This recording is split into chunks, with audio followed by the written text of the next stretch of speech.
One thing that I definitely learned from being at Elam for these last 3 years is that God is a very hilariously funny person, in the sense that He totally changes your life on the daily, and He just loves on you, and it's just a beautiful thing to see.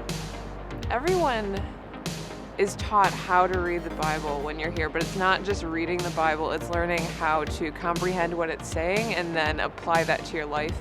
And it's not just applying it in a scholarly aspect, but like walking it out daily is something that I've learned. For me, it really grew my faith just because there was so much that I wanted to learn, but there's so much that I won't be able to learn, just because it helped me to really find out what I believe. There was this one time my sophomore year in chapel, Patmos Chapel, which is kind of open mic time when Dr. John was leading and he had the mic. And he was like, "Susan," and just looking right at me while moving towards me with a microphone. And I was like, "I don't have a prophetic word from the Lord right now, sir." I was like doodling in my prayer journal, so that was not going to be helpful. I think what God really showed me through that is that there are sometimes people who can see gifts and talents in you that you can't see in yourself, and they'll believe in you when you don't. That was really cool, and that was the first time I ever spoke in a chapel. During this past Saturate conference, I remember it was the last night and it was the last worship set, and the band was playing This Is Living Now. And there was like over 1,000 people in the whole sanctuary jumping up and down. And I just remember thinking, oh my gosh, like this is living. Just being able to be with people that just love God as much as you do and just want to see His will be done. And it was just like the most magical moment in the whole wide world.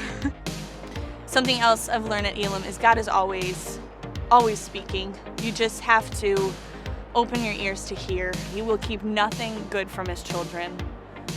So when I came to Elam, I was a very lost individual. I didn't really know too much about any of the things that I had done. I just figured that, God's love and grace covers it all, which is true. But when I came to Elam, I met Brother Stacy, and I took his marriage and the family class, and he was so honest about the things that happen when you let sin into your life. He walked with me and worked with me through everything and sat with me and prayed with me and just made me feel like I'm one of his daughters. Like, it was the most important part of me being here. It was me just releasing that and just walking away knowing that I'm a better person.